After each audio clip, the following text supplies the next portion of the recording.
नमस्कार.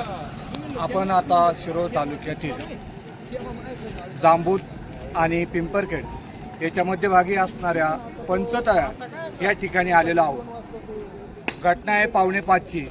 एका 13 वर्षीय रोहन नावाच्या बालचिमुकल्याला आपला जीव गमवावा लागला. काही दिवसापूर्वीच याच पिंपरखेड गावामध्ये एका चिमुकलीलाही जीव गमवावा लागला होता आणि शेजारच्याच गावामध्ये जांबूत गावामध्येही एका आजीला जीव गमवायला लागला. प्रशासनाचं पूर्णपणे दुर्लक्ष होतंय असा नागरिकांचा संताप आहे. पाठीमागे आपण पाहतोय या ठिकाणी टायर पेटवून लोक आपल्या भावना तीव्र करतात. राजकीय लोकांना इथे येणं बंदी आहे आणि राजकीय लोकांना आम्ही फिरू देणार नाही.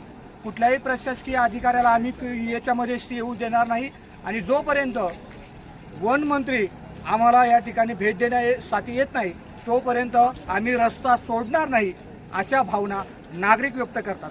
कोणाचा तरी जीव जातोय, कोणाचं तरी लेकरू गमवलं जातंय आणि त्यामुळे त्यांना न्याय देण्यासाठी सर्व नागरिक एकत्र झालेले आहेत. त्यांचा संताप आपल्याला या ठिकाणी पाहायला मिळतोय. नक्कीच प्रशासन जागं होईल का? वन विभागाचा याकडे पूर्णपणे दुर्लक्ष आहे.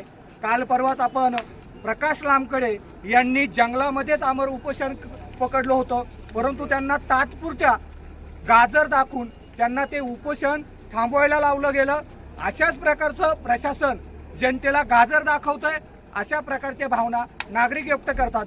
एवढंच नव्हे, निवडणुकापूर्वी एखादं पद घेण्यापूर्वी ज्या नेत्यांनी आंदोलनं केली, उपोषणं केली ती सध्या गायब आहेत अशाही भावना नागरिकांच्या होत आहे. एवढंच नव्हे तर कुठलाही राजकीय नेता याच्यावर आवाज उठवत नाही. फक्त मतांच्या पेट्या भरण्यासाठीच राजकीय नेते आंदोलनं उपोषणं करतात का अशा प्रकारच्या भावना नागरिकांमध्ये मोठ्या प्रमाणात चर्चेला येत आहेत.